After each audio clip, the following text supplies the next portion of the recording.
ಬೊಂಬೆ ಹೇಳುತ್ತೈತೆ ಮತ್ತೆ ಹೇಳುತ್ತೈತೆ ನೀನೇ ರಾಜಕುಮಾರ.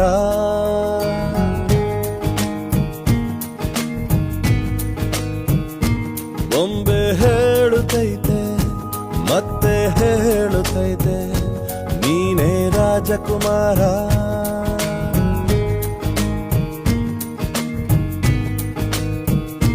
ಹೊಸ ಬೆಳಕೊಂದು ಹೊಸಿಲಿಗೆ ಬಂದು ಬೆಳಗಿದೆ ಮನೆಯ ಮನಗಳ ಇಂದು.